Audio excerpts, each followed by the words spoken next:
الحمد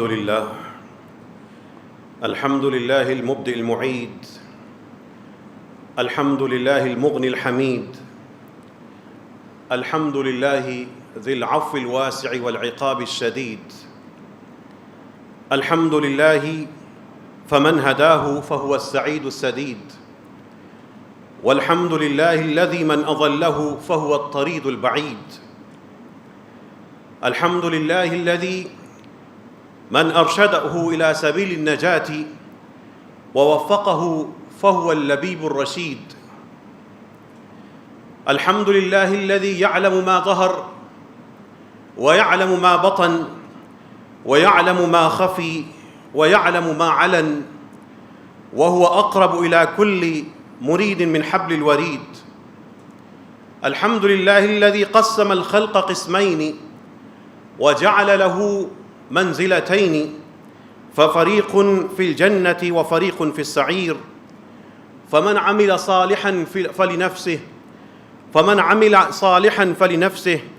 ومن أساء فعليها وما ربك بظلام للعبيد. اللهم صل على محمد وعلى آل محمد سيدنا البشير وعلى آله وأصحابه الطيبين الطاهرين. أعوذ بالله من الشيطان الرجيم. بسم الله الرحمن الرحيم. المال والبنون زينة الحياة الدنيا والباقيات الصالحات خير عند ربك ثوابا وخير أملا. صدق الله العظيم. اللهم ربنا آتنا في الدنيا حسنة وفي الآخرة حسنة وقنا عذاب النار.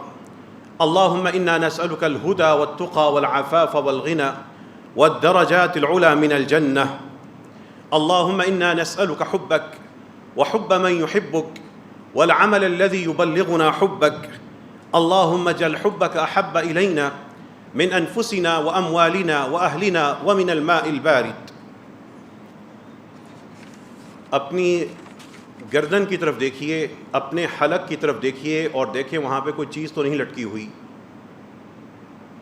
کوئی چیز یہاں پر ہے. کبھی احساس ہوا کوئی چیز یہاں پر ہے؟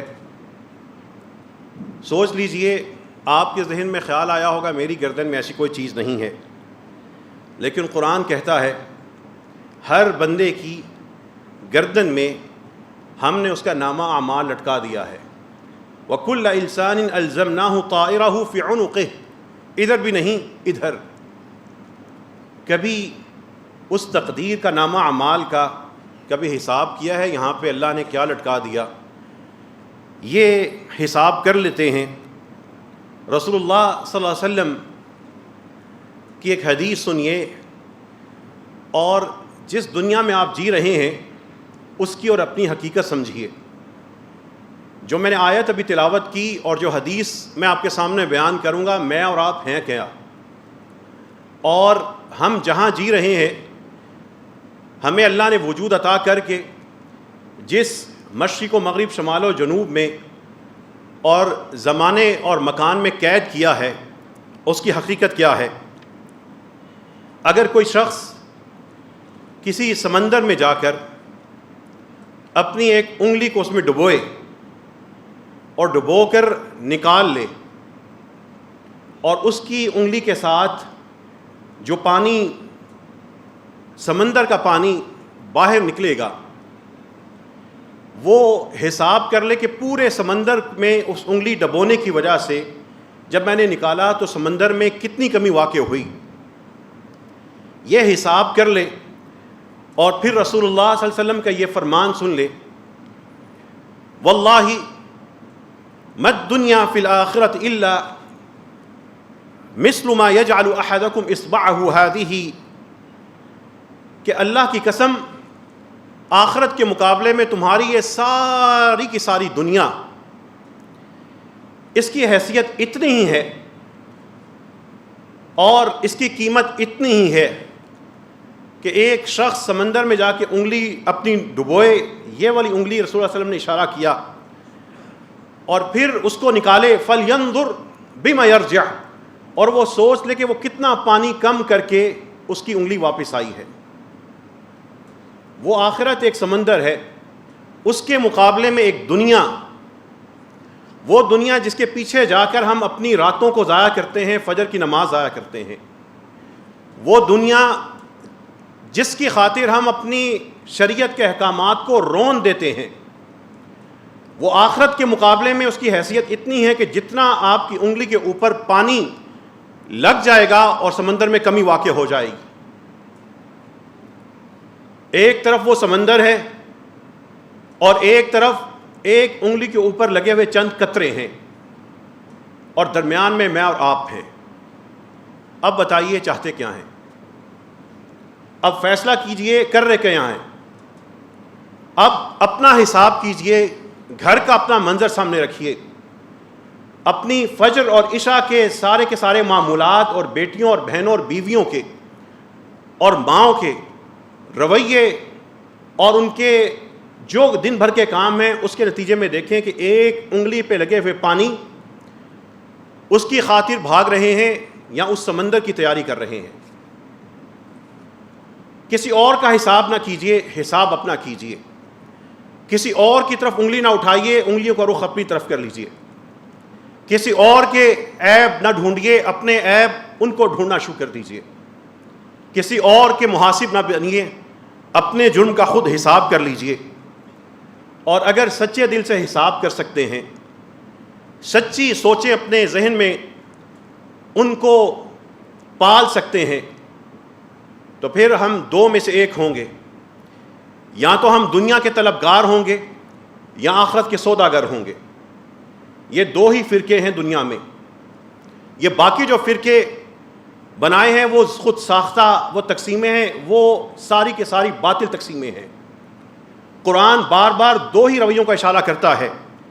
من کان یرید العاجلۃ عجلنا له فیہا ما نشاء لمن نرید، جو اس دنیا کا سوداگر بن گیا، نقد اس دنیا میں سمیٹنے کو اپنا ہدف بنا لیا، عجلنا له فیہا ما نشاء، جو ما یشاء، جو وہ چاہتا، ما نشاء، جو ہم چاہتے ہیں ہم اس کو نقد و نقد فوری دیتے جائیں گے، لیکن ثم جعلنا له جہنم، ہم اس کے لیے ایک جہنم تیار کر چکے ہیں، یصلاها مذموما مدحورا، وہ اس میں رسوا ہو کر، مردود ہو کر، اللہ کے در سے دھتکارا ہوا ہو کر اس میں داخل ہوگا۔ ومن اراد الآخرۃ، جس نے زندگی میں آخرت کی سوداگری شروع کر دی، اس کے لیے کوشش شروع کر دی۔ ومن اراد الآخرۃ وسعى لها سعيها، اور اس آخرت کے لیے کوشش کرنے لگا، حالت ایمان میں کرنے لگا۔ وهو مؤمن فاولئک کان سعیهم مشکورا، ایسے ہی لوگوں کو تو ان کی جد و جہد اور کاوش کا بدلہ اور اجر ملنا ہے۔ اب ایک طرف ہے من کان یرید العاجلہ، اور ایک طرف ہے ومن اراد الآخرہ، جو دنیا چاہتا ہے، جو آخرت چاہتا ہے۔ درمیان میں، ان آیتوں کے درمیان میں میں اور آپ ہیں، ہمارے رویے ہیں، انہی رویوں پہ ہمارا انجام ہے۔ رسول اللہ صلی اللہ علیہ وسلم بتا رہے ہیں من کانت الآخرۃ ہمہ، پھر جو شخص آخرت کو اپنی خوابوں میں بسا لیتا ہے، جو آخرت کے لیے اپنے قدم اٹھا لیتا ہے، جس کی صبح و شام آخرت کو سوچتے ہوئے گزرتی ہے، جو اپنے مال کو، اپنی اولاد کو، اپنے گھر کو، اپنی صلاحیت کو اپنی آخرت کے ساتھ منسلک کر دیتا ہے، جعل اللہ غناہ فی قلبہ، اللہ اس بندے کے لیے بے نیازی اس کے دل میں اللہ عطا کر دیتے ہیں۔ وجمع لہ شملہ، وہ بکھرا ہوا انسان، اللہ اس کا وجود، اس کے معاملات کو سنبھال کر اللہ سمیٹ دیتے ہیں۔ وہ بکھرا ہوا، وہ ٹوٹا ہوا، وہ شکست خوردہ انسان آخرت کی طرف بڑھتا ہے، اللہ اس کا سہارا بنتے ہیں، اللہ اس کے بکھرے ہوئے معاملات کو سمیٹ دیتے ہیں، اس کو یکسوئی عطا کر دیتے ہیں۔ وَأَتَتْهُ الدُّنْيَا وَهِيَ رَاغِمَةٌ، اور آخرت کے سوداگر کو اس کے پاس دنیا خود چل کے آنا شروع ہو جاتی ہے۔ اس طرح دنیا آتی ہے کہ وہ اس کے سامنے سر جھکائے، مجبور، اور اس کے سامنے سر تسلیم خم کی ہوئے آتی ہے۔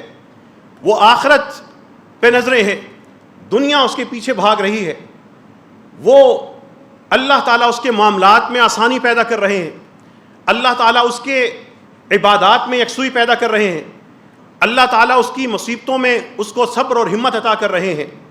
یہ ایک طرف آخرت کا سوداگر ہے، دوسری طرف رسول اللہ صلی اللہ علیہ وسلم بتاتے ہیں وَمَنْ كَانَتِ الدُّنْيَا هَمَّهُ، جس کی زندگی کا سارے کا سارا غم اور دکھ بس یہ دنیا تھی، اسی میں جوانی، اسی میں بڑھاپا، اسی میں صبح و شام، یہی گنتے گنتے، یہی سمیٹتے سمیٹتے، یہی بناتے بناتے اور اسی کو سنوارتے سنوارتے وہ دنیا ہی کو اپنا غم بنا بیٹھا، وہ دنیا ہی کو اپنی سوچوں میں سجا بیٹھا، وہ دنیا ہی کو اپنا رب مان بیٹھا، وہ رازق کو بھول کر مرزوق کو ہی خالق و معبود بنا بیٹھا۔ جعل اللہ فقرہ بین عینیہ، اللہ اس کی آنکھوں کے درمیان ادھر یہاں پر اس کی آنکھوں کے درمیان محتاجی پیدا کر دیتے ہیں۔ وہ دولت ہونے کے باوجود بھی پھر دولت کے پیچھے بھاگتا ہے، وہ آسائش ہونے کے باوجود بھی اپنے آپ کو پھر تھکا رہا ہے، وہ رزق ہونے کے باوجود بھی رازق کو بھول کر اور رزق سمیٹنے کے چکر میں وہ دنیا کے پیچھے بھاگ رہا ہے، ادھر مانگ رہا ہے، ادھر سے چھین رہا ہے، ادھر جا کے مزید کمانے کی کوشش کر رہا ہے، وہ آخرت کے لیے نہیں دنیا کے لیے کمانے کی کوشش کر رہا ہے۔ جعل اللہ فقرہ بین عینیہ، اللہ یہاں پر اس کے یہاں پر آنکھوں کے درمیان کوئی چھپنے والی جگہ نہیں ہے، یہاں پر اللہ تعالیٰ اس کے لیے محتاجی لکھ دیتے ہیں۔ وَفَرَّقَ عَلَيْهِ شَمْلَهُ، اس کے وجود کو اللہ تعالیٰ بکھیر دیتے ہیں، کبھی ادھر دھکے کھا رہا ہے، کبھی اٹھ کے ادھر جا رہا ہے، کبھی اکتا رہا ہے لیکن جانے پہ مجبور ہے، کبھی تھکا ہے لیکن اٹھ کے وہاں پہ جا رہا ہے۔ وَلَمْ يَأْتِهِ مِنَ الدُّنْيَا إِلَّا مَا قُدِّرَ لَهُ، نادان کو پتہ نہیں جو دنیا اس کے لیے مقدر تھی وہ تو اس کو آ کے رہنی تھی، لیکن وہ دنیا کو آخرت کو بھول کے دنیا کا متلاشی تھا۔ یہ دو منظر رسول اللہ صلی اللہ علیہ وسلم نے بتا دیے۔ اپنا حساب کیجئے، جواب دیجئے، اپنا محاسبہ کیجئے، آخرت کے لیے یا دنیا کے لیے، یہ نوکری، یہ بزنس، یہ نفع نقصان، یہ ٹھیکیداری، یہ ٹیچنگ، یہ ڈاکٹری، یہ لوگوں کو کنسلٹنسی دینا، یہ سارے کے سارے رزق حلال کے لیے ہے کہ حلال کماؤں اور آخرت کو سجا لوں، پھر تو مبارک ہیں۔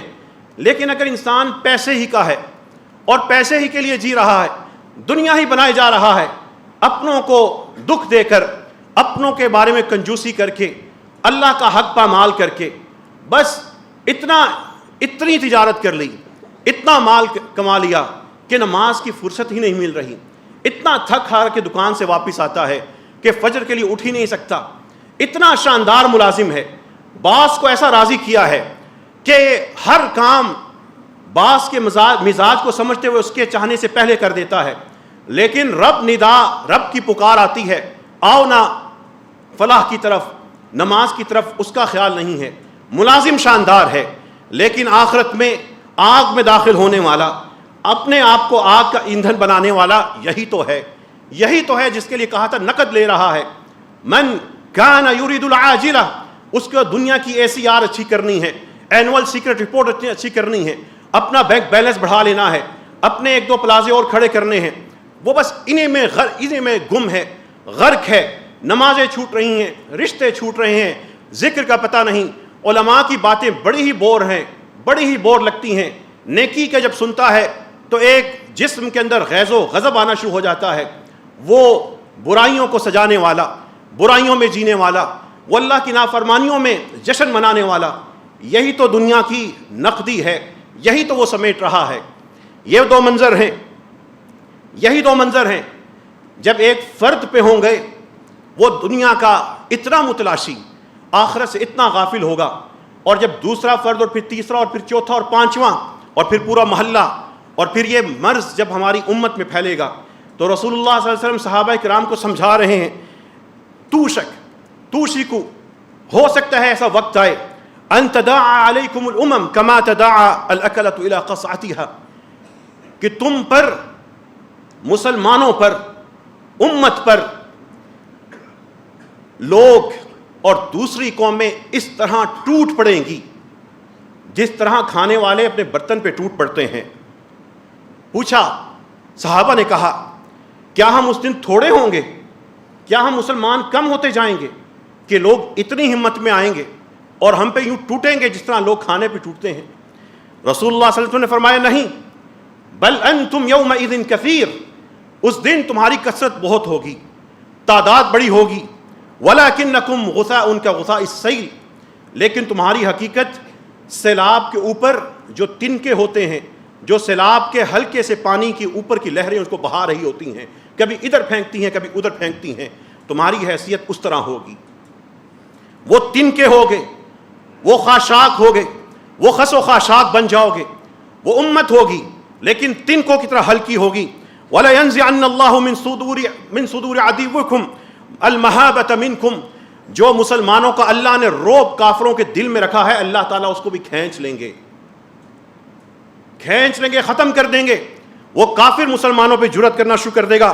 وَلَا يَقْذِفَنَّ اللَّهُ فِي قُلُوبِكُمُ الْوَهْنَ، اور تمہارے دلوں کے اندر اللہ تعالیٰ بزدلی پیدا کر دیں گے۔ یہ انہی کیفیتوں میں سے تو ہم گزر رہے ہیں، اور نہ جانے اس کی انتہا کہاں ہوگی۔ قال قائل یا رسول اللہ، ایک کہنے والے نے کہا وما الوہن، یہ وہن کون سی بیماری ہے جو دلوں میں آئے گی؟ رسول اللہ صلی اللہ علیہ وسلم نے فرمایا حب الدنیا وکراہیت الموت، دنیا کو اپنا محبوب بنا لینا اور موت سے ڈرتے رہنا اور اس کو ناپسند کرنا۔ حب الدنیا وکراہیت الموت، دو معیار رسول اللہ صلی اللہ علیہ وسلم نے دیے ہیں۔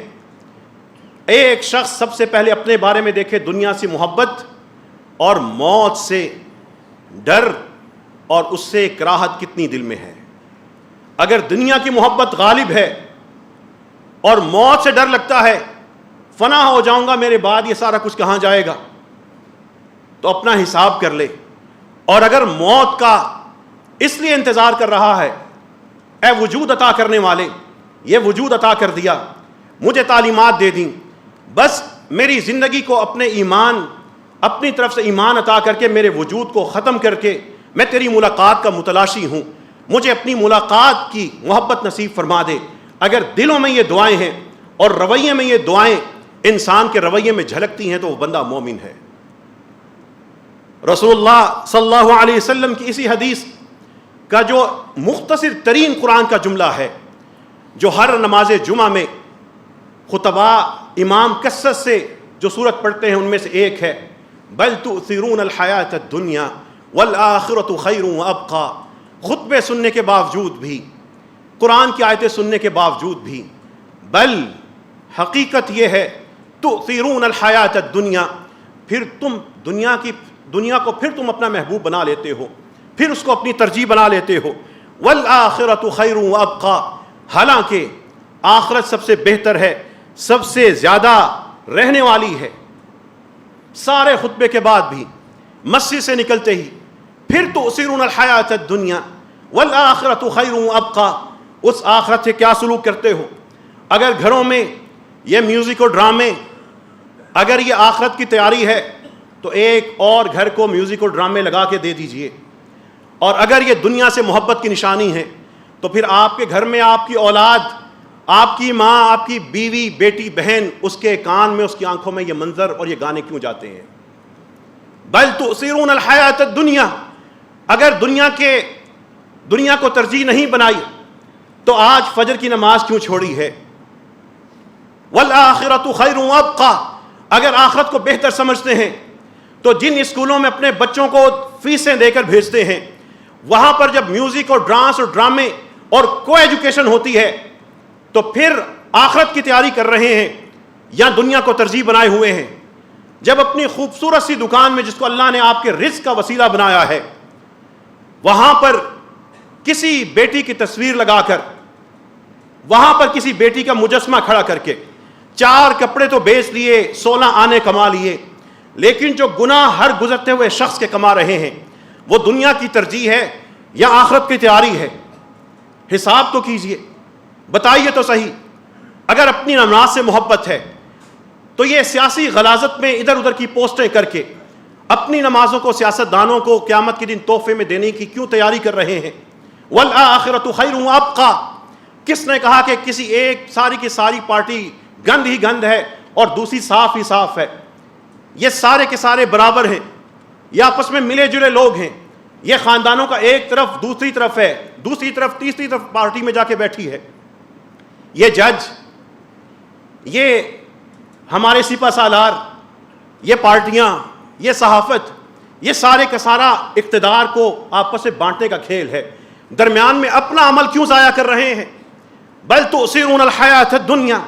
لیکن پھر مزہ آتا ہے، فلاں کی بیٹی کے بارے میں، فلاں کی بیوی کے بارے میں، فلاں کی ذات کے بارے میں، شخص کے بارے میں ویڈیو آتی ہے، میں شیئر کروں، اپنے دوستوں کو دکھاؤں. کیوں گناہ گار بن رہے ہیں؟ والآخرۃ خیر وابقیٰ.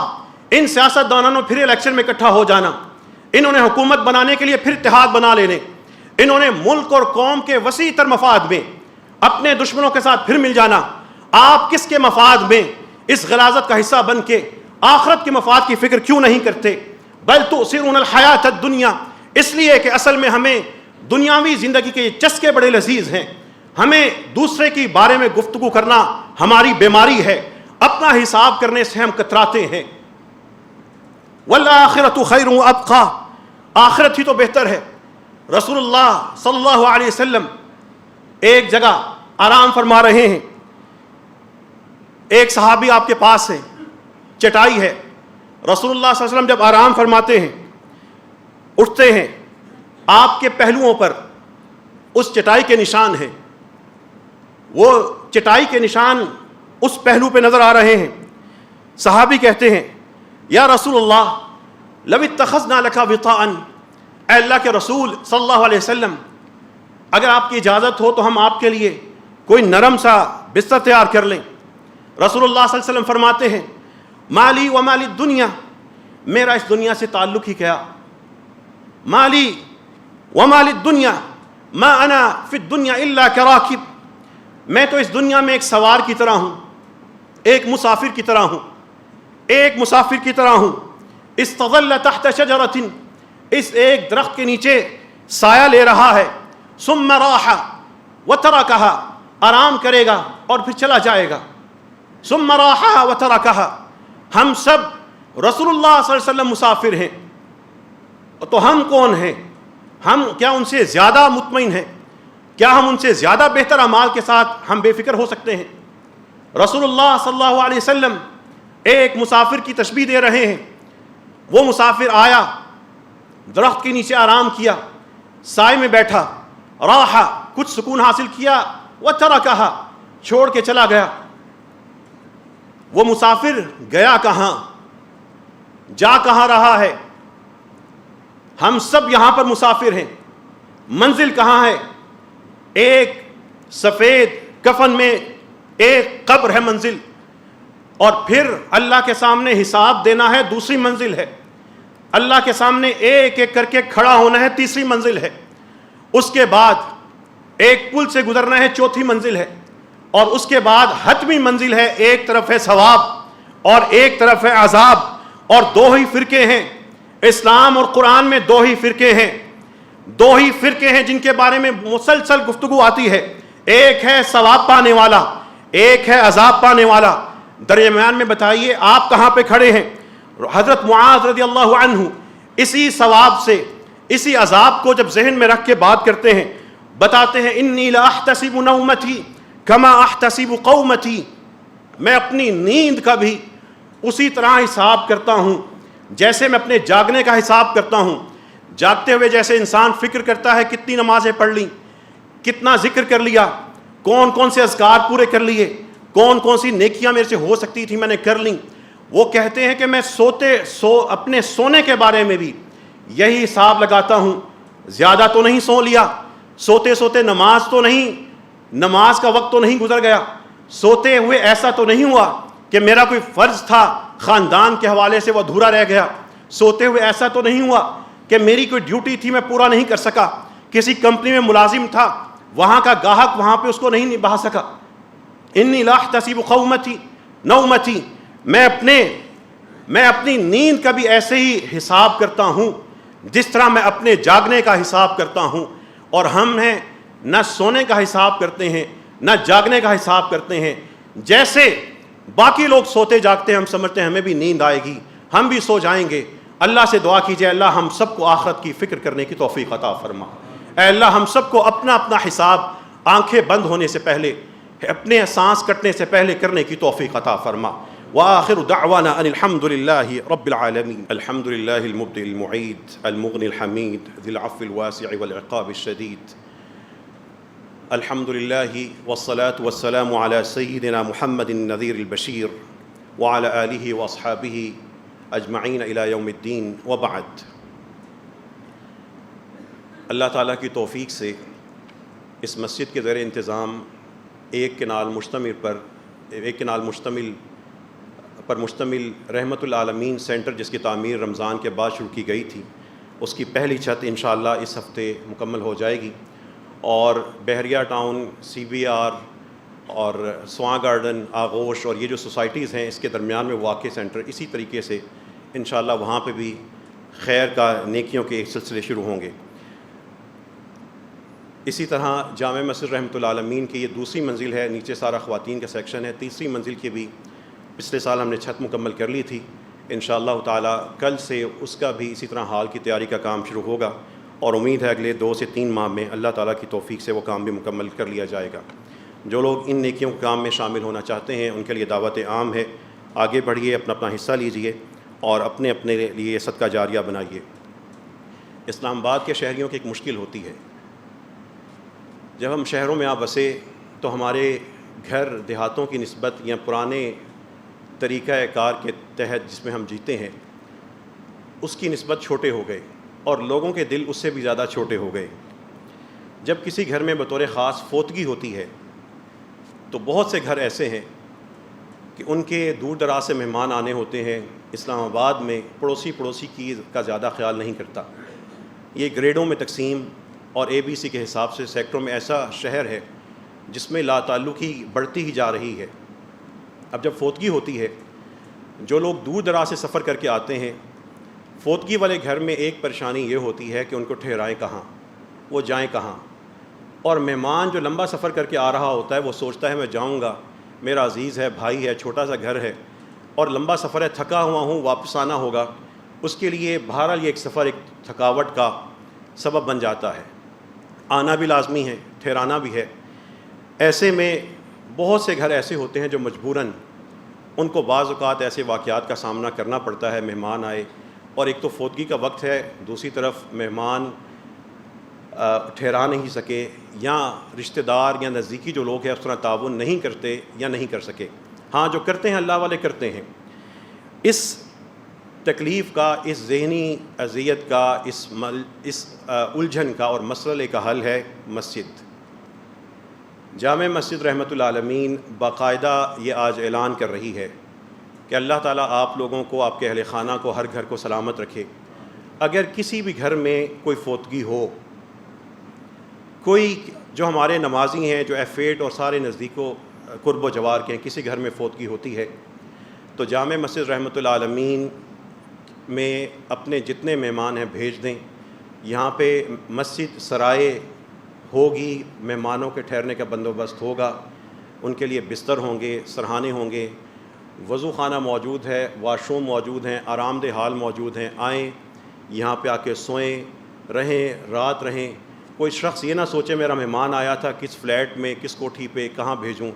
یہ مسجد فوتگی کے موقع پر یہ مسجد سرائے میں بدل جائے گی. یہ ہے سنتوں کو زندہ کرنے کا طریقہ اور اخوت کے ذریعے مسلمانوں کو سنبھالنے کا طریقہ. عام دنوں میں اگر کوئی مہمان آتا ہے, کوئی پریشانی ہے, تو یہ جو آپ کے سامنے خیمہ لگا ہے یہ ہماری مسجد سرائے ہے. یہاں پہ آ کے وہ اپنی رجسٹریشن کروا کے, ریکارڈ کر کے یہاں پہ آ کے آرام کر سکتا ہے. یہ مسجد مہمان سرائے ہے. اور کسی بھی جگہ پر جہاں پہ آپ نماز پڑھتے ہیں اپنے امام حضرات سے جا کے بات کریں کہ ان مسجدوں کو کھولیے, ان کو سہولت کا ذریعہ بنائیں. لوگ پریشانیوں میں ہیں, مسجد سارے کے سارے مسائل حل کر سکتی ہے. اللہ تعالیٰ کی توفیق سے جامع مسجد رحمت العالمین باضابطہ یہ اعلان کر رہی ہے کہ کسی بھی گھر میں فوتگی ہوتی ہے, حتیٰ کہ اگر شادی ہے, مہمان آ گئے, پریشان نہ ہوں, مسجد انتظامیہ آپ کے ساتھ ہوگی, وہ مسئلہ بھی انشاءاللہ آپ کا حل کر دے گی. ان مساجد کے ذریعے جب کوئی فوتگی ہو مہمان آئیں گے، ایک تو بعد جماعت نماز پڑھیں گے، بار بار اس میت کے لیے دعا ہو جائے گی، اور جو لوگ آتے جائیں گے سکون سے آرام سے وہ رات گزاریں، مسجد رحمۃ اللہ علیہ ان کی ضیافت بھی کر دے گی۔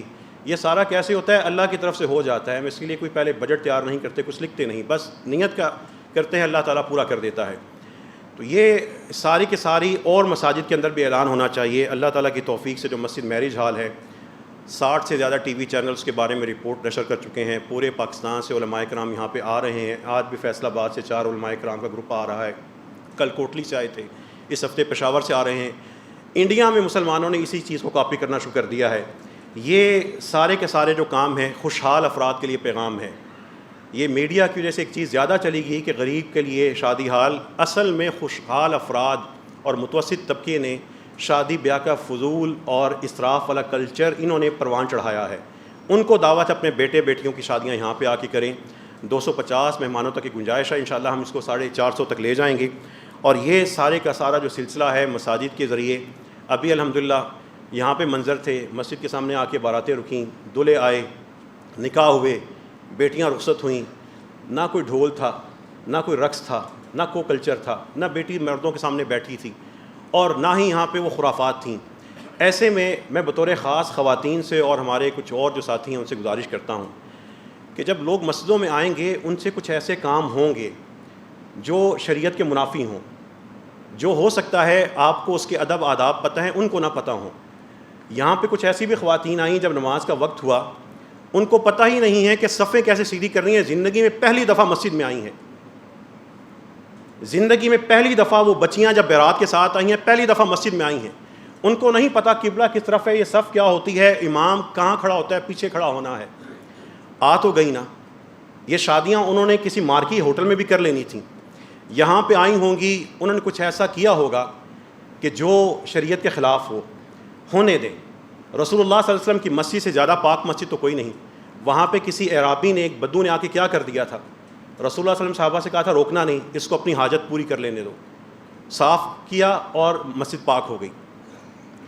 مسجدوں میں جب لوگ آتے ہیں، اسی طرح بالخصوص کثرت کے ساتھ میڈیا جو آ رہا ہے اس میں خواتین ہوتی ہیں، اور آپ کو پتہ ہے جب وہ خواتین میڈیا کی ہوتی ہیں ان کے ساتھ ان کے چہروں پہ جو کچھ ہو رہا ہوتا ہے، وہ ان کے پروفیشن میں جو بھی ہو رہا ہے وہ غلط، لیکن ان کے لیے دروازے کھولیں، آنے دیں، وہ آ کے نمازیں پڑھیں گی، تراویح میں بھی آئیں گی۔ آج سے 3 سال پہلے میں نے کسی کو بتایا نہیں تھا، ایک ڈانسر تھی، وہ اتفاقاً یہاں پر اس کے کوئی شخص یہاں پہ جمعہ پڑھنے آیا، باہر بیٹھی گاڑی میں تھی، وہ خطبہ سنتے سنتے اندر آ گئی، جس لباس میں تھی بڑا ہی عجیب قسم کا لباس تھا، خیر آخری صف میں خطبہ سن کے چلی گئی۔ کچھ عرصے کے بعد اس نے توبہ کر لی، آ کے نمازیں بھی پڑھتی رہی، اس کا میں نے ذکر کبھی نہیں کیا، حالانکہ اس نے کہا میرا اعلان کر دیں تاکہ اور بیٹیاں بھی آئیں۔ میں نے کہا میں آپ کا یہ اعلان نہیں کر سکتا۔ وہ 3 سال یہاں پہ آ کے نماز پڑھ کے ماشاءاللہ اس وقت ایک جگہ پہ اسلام کی بڑی شاندار قسم کی تبلیغ کر رہی ہے، اس کا نام قیامت تک میں نہیں کسی کو بتاؤں گا۔ وہ اس طرح کے لوگ آئیں گے۔ مسجد رحمۃ اللہ علیہ میں جو نمازی خواتین ہیں خاص طور پہ، دیکھیے ہم یہ نہیں کرتے کہ جو مسجد میں وہی آئے جس کی داڑھی پوری ہے، اور جس کی داڑھی پوری نہیں ہے چلو باہر، اور کیا جس کی داڑھی پوری ہے یا چھوٹی چھوٹی داڑھی ہے، کیا ایک ہی عمل کی بنیاد پہ ہم بندوں کا فیصلہ کر دیں گے؟ ایک خاتون کا پردہ ایک چیز ہے کہ حکم بتانا، جب ہم حکم بتائیں گے تو ہم کہیں گے کسی امہات المومنین میں سے کسی ایک ماں، صحابہ کرام رضی اللہ عنہم اجمعین میں سے کسی ایک کی بیوی کا چہرہ تاریخ نے نہیں دیکھا، اگر دیکھا ہے تو مجھے بتائیں۔ یہ حکم ہے پردے کا۔ لیکن جب ہم لوگوں کے ساتھ ملیں گے، اٹھنا بیٹھنا کریں گے، تو ہم حکم کی بنیاد پر ان سے نفرت نہیں کریں گے، ہم ان کے لیے اپنے دل کھلے کریں گے۔ ہم خود بھی کامل نہیں ہیں۔ خواتین جو بھی جس لباس میں آتا ہے آنے دیں، اس کو بٹھائیں، وہ نماز جیسے پڑھتا ہے پڑھنے دیں، وہ ہاتھ جہاں باندھتا ہے باندھنے دیں، پاؤں نہیں جوڑتا نہ جوڑیں، اگر جوڑ کے زیادہ جوڑ لیتا ہے کوئی بات نہیں، برداشت کر لیں۔ امت بن کے لوگوں کو آنے تو دیں۔ وہ 2 سال 3 سال 2 ماہ کے بعد ہم سے بہتر نظر آتا ہے، ہم اپنا عمل اس کو دیکھ کے بہتر کرتے ہیں، اس لیے کہ وہ اخلاص کے ساتھ آگے بڑھا ہے اور چلتا ہی جا رہا ہے۔ اسی موقع پر میں ایک اور درخواست کروں گا خواتین سے، عید کے دن جس دن یہاں پر خطبہ ہو رہا تھا، اس دن ایک ماں آتی ہے مسجد رحمۃ اللہ علیہ میں، اس کے ساتھ ایک بیٹی ہے، وہ بیمار ہے یا جو بھی اس کا معاملہ ہے، وہ بیٹی اپنے جسم سے نکلنے والا پانی کنٹرول نہیں کر سکی، مسجد کے ایک حصے میں قطرے گر گئے، وہ غالباً پہلی یا دوسری صف میں تھی. اگر وہ بیٹی بیمار ہے، وہ ماں لے کے آئی ہے. جن خواتین نے پہلی دوسری صف میں اس خاتون کو اس طرح دیکھا ہے، یہ کیا کر دیا، اور وہ بیچاری خاتون جب تک مجھے پتہ لگا کب کپا رہی تھی، وہ اس کو حوصلہ دینے کی ضرورت تھی. ایک خاتون اپنی کوئی چادر اتارتی، اس بیٹی کو اٹھاتی، سنبھالتی اور واش روم تک لے جاتی. خواتین سے گزارش ہے جو میری بات سن رہی ہیں، اس ماں کو ڈھونڈیں، اس معذور بیٹی کو ڈھونڈیں. ہم اس کے گھر پھول لے کے جائیں گے. مسجدوں میں اگر خدا نخواستہ کوئی بچہ ایسا کر دیتا ہے، میں 5 منٹ کے لیے 10 منٹ کے لیے ہم نماز کو لیٹ کر دیں گے. کیا ہوگا؟ میں کہوں گا ایک صف یہ جگہ خالی چھوڑ دیں، ادھر ہو کے نماز پڑھ لیں. میں مصلی اٹھا کے پیچھے چل جاؤں گا، آپ پیچھے صفیں بنا لیں. خواتین کے حال کے اندر ایسا ہوتا ہے، میں کہوں گا اوپر آ جائیں، نماز پڑھ لیں. 5 منٹ کے اندر وہ صف لپیٹ کے دوسری ڈال دیں گے، وہ صف پاک ہو جائے گی. لیکن وہ جو ماں کپ کپا کے گئی ہے، جو بیٹی کے اوپر ایک روب طاری ہوا ہے، وہ ہم صاف نہیں کر سکیں گے. یہ احساس پیدا کیجئے. رسول اللہ صلی اللہ علیہ وسلم کی مسجد کے اندر کافر کو باندھا گیا تھا ستون سے، اور وہ 3 دن تک دیکھتا رہا تھا مسلمان کرتے کیا ہیں. چوتھے دن لا الہ الا اللہ پڑھ کے مسلمان ہوا تھا. ایک بدو وہاں پر وہ پیشاب کر رہا تھا، رسول اللہ صلی اللہ علیہ وسلم نے منع کر دیا تھا، سب نے ڈانٹا تھا. اس نے دعا کی تھی، اللہ مجھے اور محمد کو معاف کر دے اور کسی کو معاف نہ کرنا، صلی اللہ علیہ وسلم. یہ ہر کوئی جو مسجد میں آتا ہے وہ کامل نہیں ہوتا، ہم میں سے کوئی بھی کامل نہیں، لیکن اس کو پورے مسجد کے آداب نہیں ہوتے. ایک طرف وہ بیٹیاں جا کے مارکی کے اندر ناچیں، بھنگڑے ڈالیں، نوجوانوں کے ساتھ ڈالیں، سٹیج پہ بیٹھ کر سارا حال دیکھیں دلہن یہ ہے، یا اس کو برداشت کر لیں، یا یہاں پہ وہ ساری خرافات ختم ہو رہی ہیں. چھوٹے چھوٹے لوگ کریں گے، ویڈیوز بنا لیں گے. ہم کیمرے ہاتھوں میں نہیں پکڑ سکتے، حرم میں بھی تو بناتے ہیں، وہ منع کر لیتے ہیں. وہ ویڈیوز بنا لیں گے، تصویریں لے لیں گے، وقت آئے گا یہ بھی ٹھیک ہو جائے گا. یہ مسجدوں سے جڑے ہوتے تو یہ وقت نہ آتا. وہ بیٹی کا جو سر کٹ کے ملا تھا باپ کو، لو تیری بیٹی کا باپ کاٹ دیا ہے، وہ نہ ہوتا. یہ جو اسلام آباد کے ہاسٹل میں جو سب کچھ ہوتا ہے اور آپ سب جانتے ہیں، ہم اس پہ خاموش نہ ہوتے. کالجوں اور یونیورسٹیوں میں جو ایجوکیشن ہوتی ہے اور وہاں پہ بیٹے اور بیٹیاں کس قسم کے اسائنمنٹ کرتے ہیں، کس قسم کے ٹرمینل ایگزامینیشن اور مڈ ٹرم کی تیاری کرتے ہیں، آپ سب کو پتہ ہے. ہم آنکھیں بند نہ کرتے، ہم مسجدوں کو متبادل بناتے، ہم مسجدوں سے اپنی بیٹیوں کو سنبھالتے، اپنے گھروں کے شکوے دور کرتے.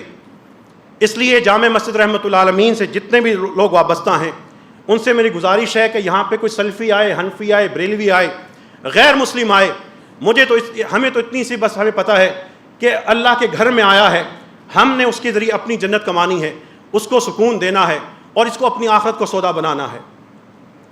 بطور خاص میں اس لیے بات وضاحت سے کر رہا ہوں کہ ایک ہی فرقہ ہے، ایک ہی امت ہے، امت محمدی صلی اللہ علیہ وسلم. اس کے علاوہ کوئی فرقہ اگر جنتی ہوتا، ایک ہی فرقہ جنتی ہوتا، تو اللہ تعالیٰ وہ فرقہ نازل کرتے، اسلام نازل نہ کرتے. اپنے اندر اس چیز کا احساس پیدا کیجئے. 2-3 اور پروگرام مسجد رحمۃ اللہ عالمین سے انشاءاللہ آئیں گے. ہمیں کچھ ایسے رضاکار مرد و خواتین کی ضرورت ہے کہ گھروں میں مسائل ہیں، وراثت کے، طلاق کے، نکاح پہ جھگڑوں کے. کثرت سے میرے پاس یہاں پہ لوگ آ رہے ہیں اور اوسطاً ہر ہفتے 2 یا 3 طلاقیں ہم روکنے میں اللہ کی توفیق سے کام ہو چکے ہیں. تنازعات کو حل کر رہے ہیں، وکیل میرے ساتھ شامل ہیں. لیکن ہمیں ایسی خواتین کی ضرورت ہے جو بیٹیوں کی بات سنیں، ان کا غبار نکلنے دیں. ان کے ساتھ مسجد میں ہم کمرہ دیں گے، مسجد فیملی کونسل بنائی ہے. بزرگوں کی ضرورت ہے، ماہرین قانون کی ہے کہ جو وقت آپ آسانی سے مہینے میں آدھا گھنٹہ دے سکتے ہیں نام لکھوا دیں، روزانہ آدھا گھنٹہ دے سکتے ہیں نام لکھوا لیں. یہ سلسلہ بڑھتا جا رہا ہے، یہ نیکیاں ہیں، اللہ تعالیٰ کی توفیق سے ہیں. اس میں اپنے اپنے نام لکھوائیے. اور آخری چیز جو بڑی غلاظت سیاست میں پھیلی ہے، مسجدیں اس غلاظت کو کم کر سکتی ہیں. مجھے پی ٹی آئی کے، نون لیگ کے، پیپلز پارٹی کے، مولانا فضل الرحمان کی جماعت کے صرف 10 کارکن چاہیے جو اپنی جماعت کے صحیح کارکن ہیں، مخلص ہیں. لیکن یہ گالم گلوچ، یہ ویڈیو کلچر اور یہ اس حد تک جو ایک دوسرے کو ہم بدنام کرنے پہ تلے ہیں، اس سے وہ نفرت کرتے ہیں. مجھے وہ 10 لوگ چاہیے، اپنے نام لکھوا دیجیے گا. باقی بات انشاءاللہ تعالیٰ اس سے ہوگے. یہ سیاست کی غلاظت بھی انشاءاللہ ہم مسجدوں کے ذریعے اللہ کے تعالیٰ کی توفیق سے ختم کریں گے. آخری بات، حالانکہ پہلے میں کہہ چکا ہوں، آج فجر کی نماز کہاں پڑھی تھی؟ پڑھی ہے یا نہیں پڑھی. مجھے آپ سے تو آپ خود اپنے ذمہ دار ہیں، لیکن آپ سب کے جو گھروں میں دائیں بائیں عزیز اقارب کے یا آپ کے اپنے یا بہن بھائی ہیں، چھوٹے بچے چاہیے جو 10 سال کی عمر کے ہیں، 12-14 سال کی عمر کے ہیں، 7-8 سال کی عمر، صرف فجر کے دن 4 بجے یہاں پہ فجر ہوتی ہے، کچھ مساجد میں 4:15 ہوتی ہے، 4:30 ہوتی ہے. یہ سب ہماری مسجدیں ہیں. ادھر 4 سے رک گئے، 4:15 والی میں جا کے پڑھ لیں، 4:30 میں پہنچ جائیں. جمعے کے دن بچوں کے لیے یہاں پہ فجر کی نماز ہوا کرے گی، ان کے بعد ان کی پارٹی یہاں پہ ہوا کرے گی، ناشتہ ہم کروائیں گے، اور فجر کے بعد 4 سے لے کے 2-2.5 گھنٹے ہیں. دائیں بائیں سیر ہوگی، پارکوں میں لے کے جائیں گے، ہائکنگ ہوگی، مسجد رحمۃ اللہ علیہ خود لے کے جائے گی. صرف ہفتے میں 1 دن ہوگا، یہ سلسلہ بڑھے گا. جو بچے آ سکتے ہیں، بیٹیاں ان کے لیے بھی ہیں، وہ اپنے اپنے نام جاتے لکھوا جائیں. اللہ سے دعا کیجیے اللہ ہم سب کو خیر کا قافلہ کے طور پہ قبول فرما لے. اے اللہ ہم سب کی جو ہمارے ارادے ہیں، اے اللہ ان کو حقیقت کا روپ اے اللہ عطا فرما دے. اے رب کریم ہمیں زندگی کے ہر موقع پر اپنا بنا لے، اپنی محبت عطا فرما لے. اے اللہ ہمارے جتنے بھی بیمار ہیں ان کو شفا عطا فرما. اے اللہ جو مشکل میں ہے اللہ ان کی مشکلات کو دور فرما دے. اے اللہ جتنے بھی جہاں پہ مسلمان مظلوم ہیں اللہ ان کی مدد فرما. اے اللہ ہمارے صغیرہ اور کبیرہ تمام گناہ معاف فرما دے. اے اللہ ہمارے صغیرہ اور کبیرہ تمام گناہ معاف فرما دے. اے اللہ جو گھروں میں ہم نے ایندھن، دوزخ کا ایندھن جلایا ہے، آگ ہے، بے پردگی کی شکل میں، میوزک اور ڈرامے کی شکل میں، حرام کی شکل میں، حرام دیکھنے کھانے کمانے کی شکل میں، اے اللہ ہمیں وہ حرام کی آگ بجھانے کی توفیق عطا فرما. اے اللہ ہمیں قوا انفسکم واہلیکم نارا، قرآن کی ایک ندا ہے، اپنے آپ کو اپنے گھر والوں کو دوزخ کی آگ سے بچا لو. اے اللہ اس پکار پر عمل کرنے کی توفیق عطا فرما. اے اللہ ہمیں دنیا میں بہترین اور آخرت میں بھی بہترین عطا فرما. ربنا آتنا فی الدنیا حسنہ وفی الآخرۃ حسنہ وقنا عذاب النار. وآخر دعوانا ان الحمد للہ رب العالمین.